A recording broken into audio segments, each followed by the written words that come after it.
And I am Maria Bunker.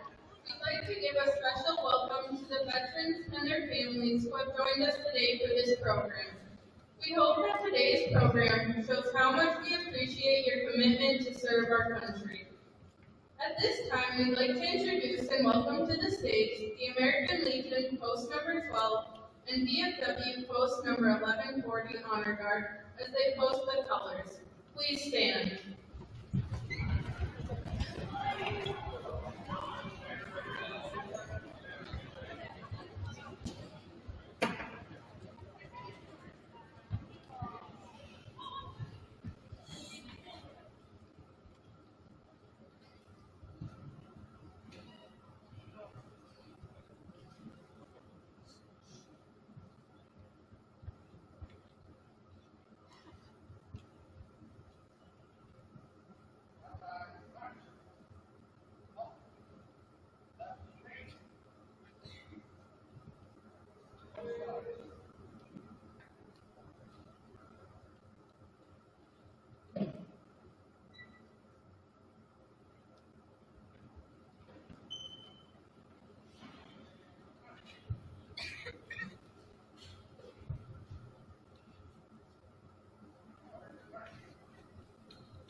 Please stand as we honor our country with the plea of our national anthem, followed by the Pledge of Allegiance.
Pledge allegiance to the flag of the United States of America and to the republic for which it stands, one nation, under God, indivisible, with liberty and justice for all.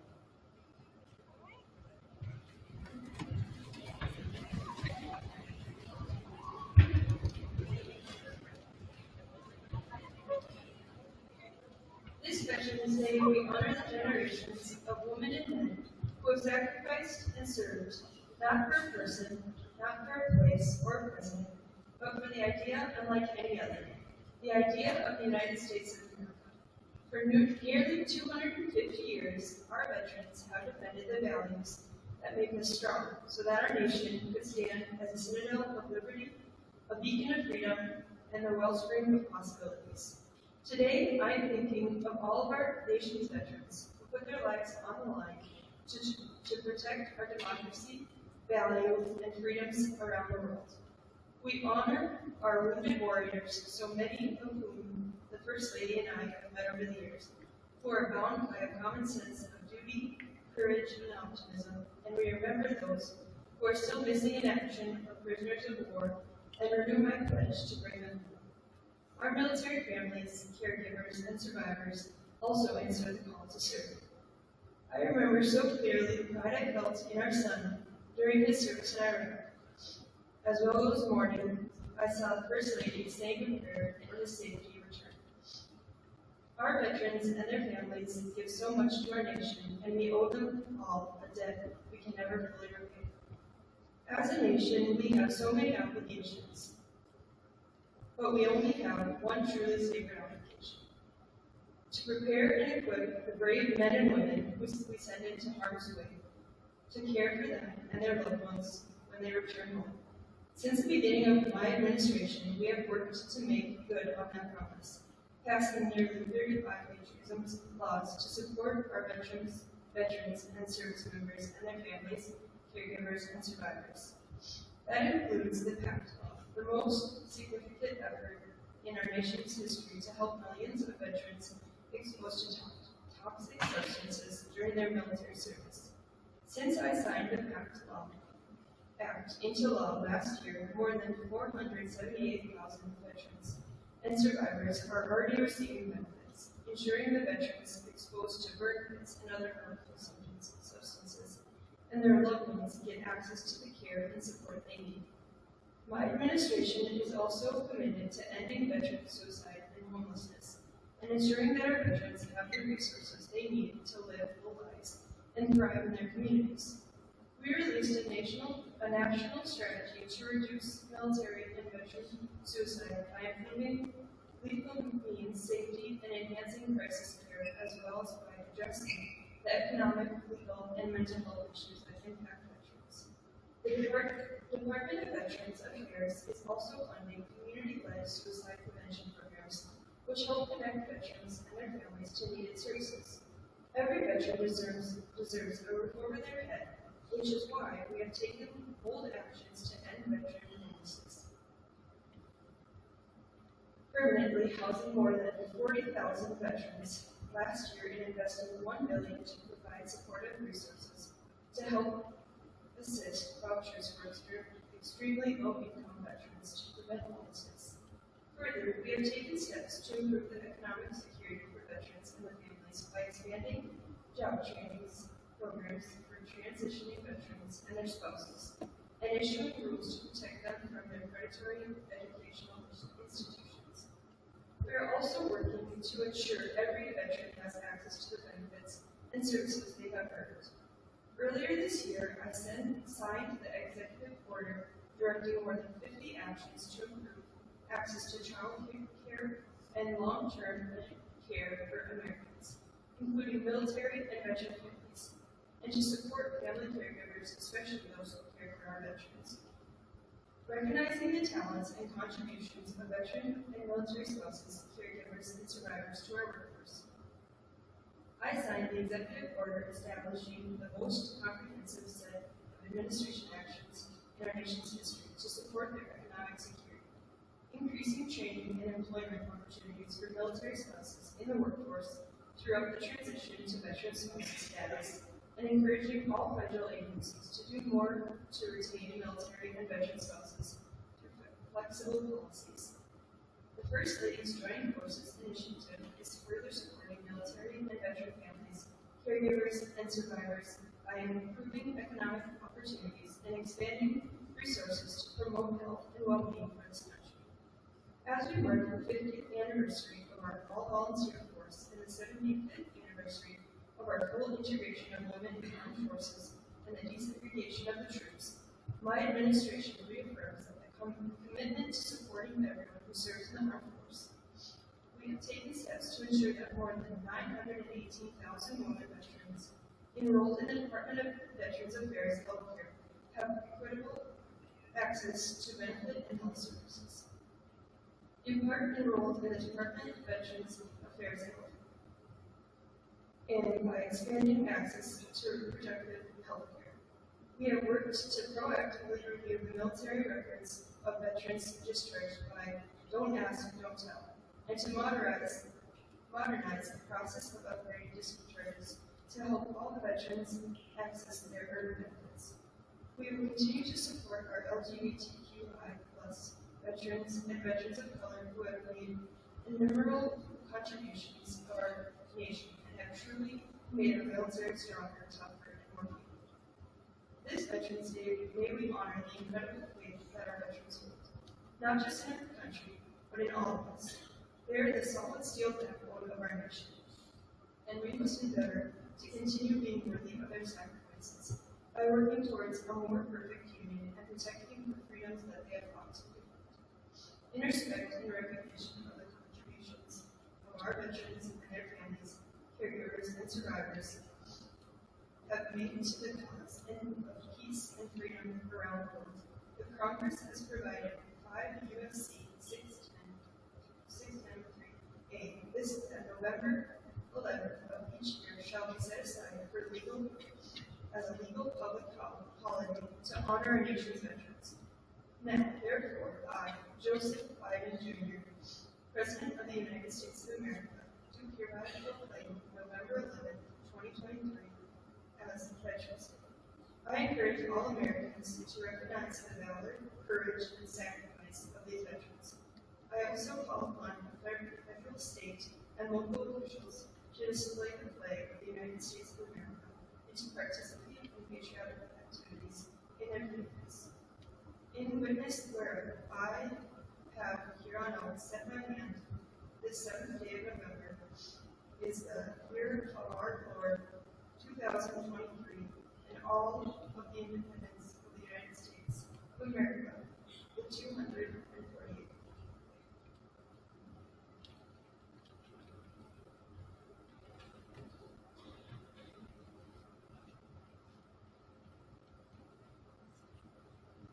At this time, we'll hear from the band with the playing of military service veterans. We hear your military branch song, Stands.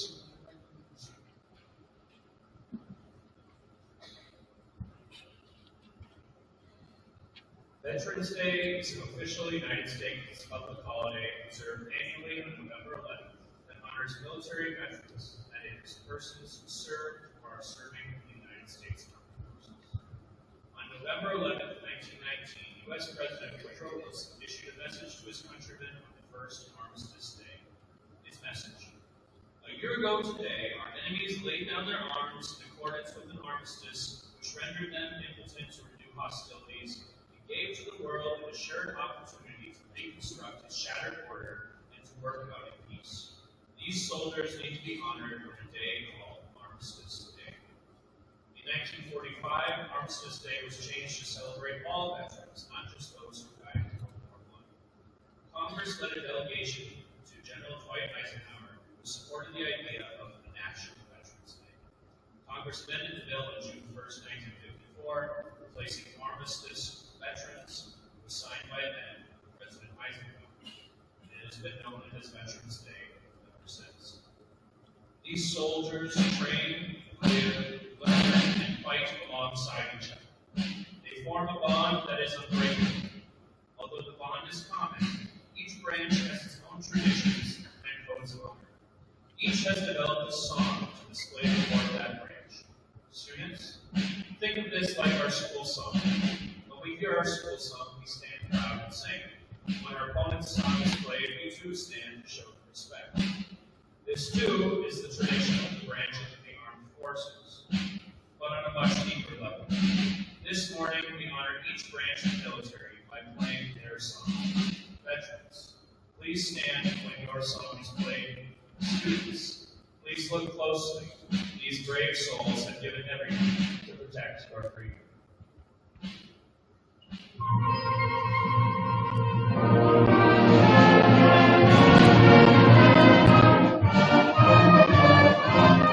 United States Army.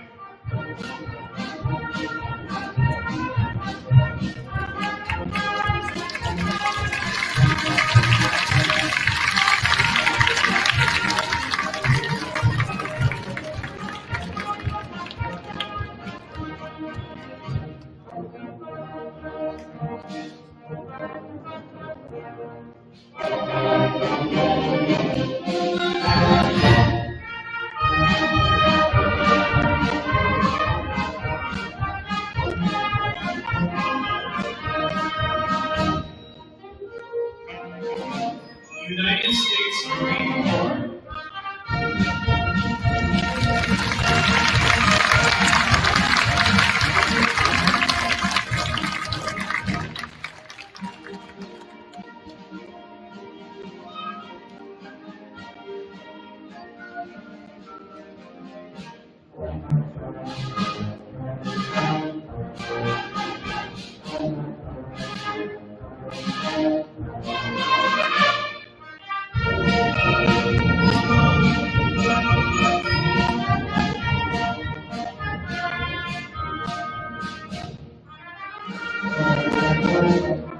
United States Navy.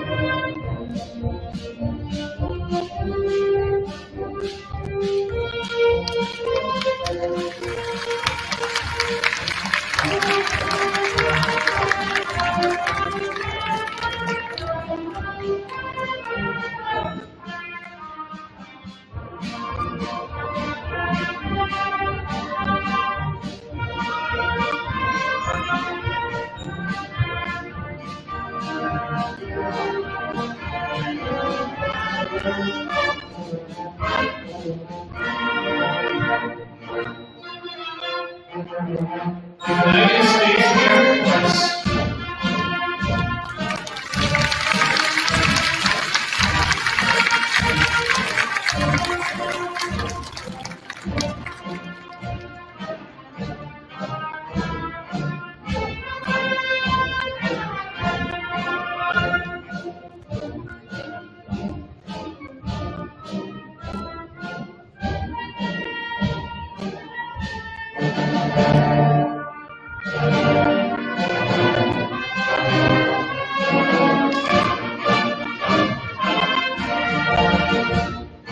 United States Coast Guard.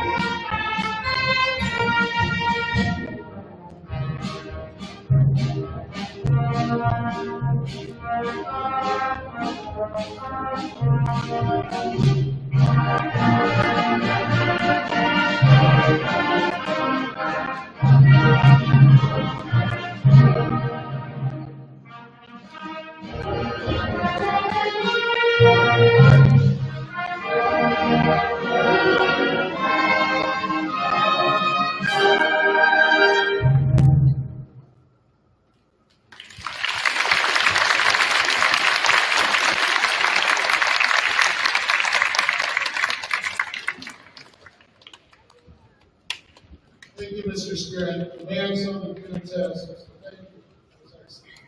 Right now, we're going to hear from the LPGE choir. They're going to sing After the Lord.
Thank you, Mr. Lamb. That sounded terrific. Kids were awesome. It was fantastic.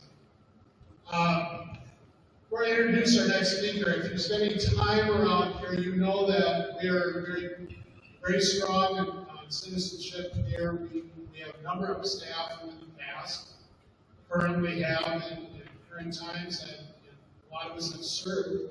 So we're very, very big on honoring our veterans around here. And when in doing that, part of that is that we bring in the National Guard. They provide a lot of opportunities for our students in many different areas. It's kind of interesting.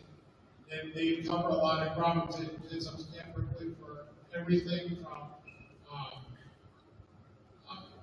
confidence courses to looking at machinery, those types of things. So they provide a lot of opportunities. They've been here for our post-prom activities in the past. I'm sure we're going to be doing that this year again and provide games and that for our students. So we built a good relationship with them. So when I look for a speaker, I go to my resources. And if you've spent time here, you know Sergeant Lance Meyer, who's been here quite a bit. New member that has joined this team over in Alexandria is Sergeant First Class Jacob Buell. And I spoke with him in the last couple of months, and I asked him to come up here and speak for us today. And he's got a background in field artillery. I'm sure he won't speak about that, but for us, those of us that were in the infantry, those are very important parts of the Army to have those people in back of us to supply that firepower that you need on the field. So, Sergeant, why don't you come on up here, and we'd love to hear from you.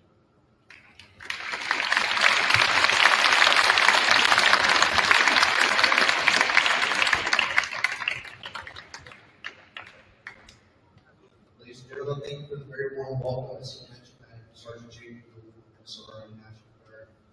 Many of the students probably recognize me from around the school. I did various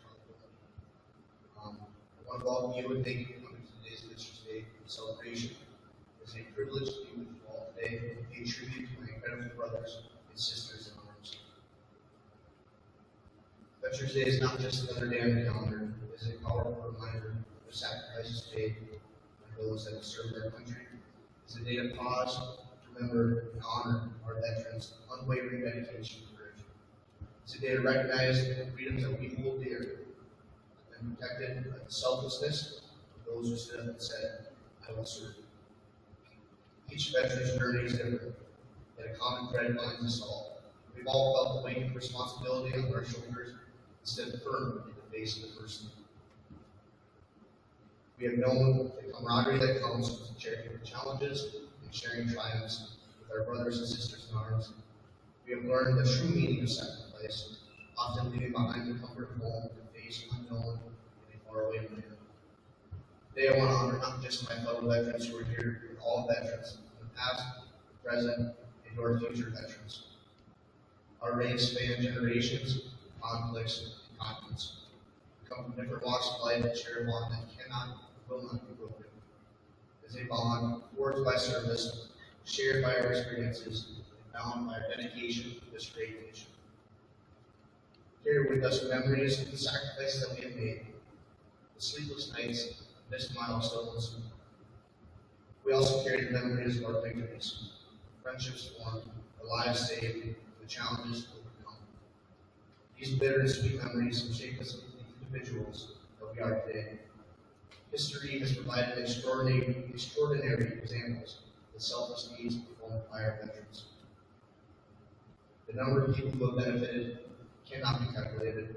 The number of memorials and speeches given cannot do justice to the true scope of the service our veterans have given.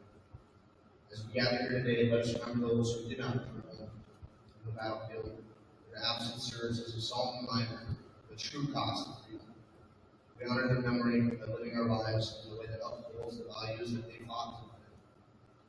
Being a veteran is not just about the past, it's about the present and about the future. Our duty is not end when we hang up our uniforms. It continues as we work to ensure our fellow veterans receive the support that they need. It continues as we strive to create a world where the sacrifices our veterans made may never be forgotten, and their contributions are always valued. In a world that sometimes feels divided, our veterans set an example as a powerful reminder of what unites us. We are Americans, bound by our shared history, our shared values, and our shared aspirations. Our commitment to service reminds us that when we work together, we can overcome any obstacle and attain greatness. Our world continues to change. We may never know when our nation is called upon for emergency or crisis, but some things will never change. One, our military service members, including the 14,000 National Guard soldiers in Minnesota and airmen, will answer the call and be ready to defend this great nation when that time comes. Two, as Americans, we will always have been willing to serve our country. It's who we are and it's part of our core values. And three, we will always be grateful for those who have served before us and are continuing to serve. General George Patton once said, the highest obligation and privilege of citizenship is that of bearing arms for one's country. So, on this Veterans Day, let's remember that sacrifice, courage, and dedication of all veterans young, old, and the future. Let us honor them by living lives reflecting the ideals they fought for. Let us teach the next generation about the importance of service and youth. My fellow veterans, I stand with you, gratitude and pride. Your service may mark our nation, and your legacy will inspire future generations. To all of our veterans in Minnesota and across the United States, thank you, not just on this day, but on every day, for your sacrifice, courage, and unwavering dedication to our country. May we never forget the debt and gratitude that we owe to you, that we owe to all that have served. Thank you.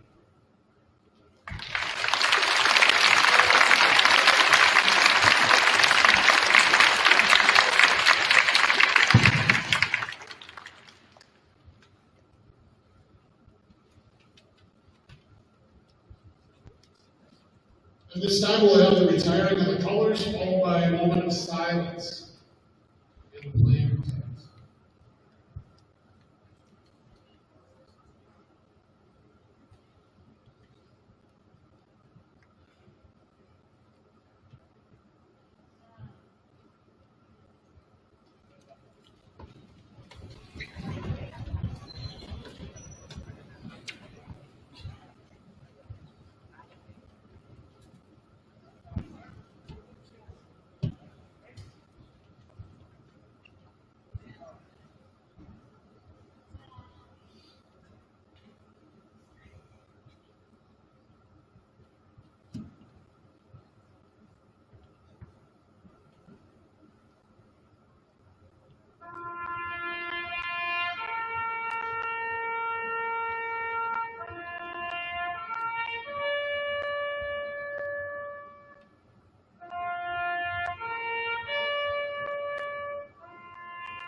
I'd like to thank everyone for coming out here tonight, especially our veterans.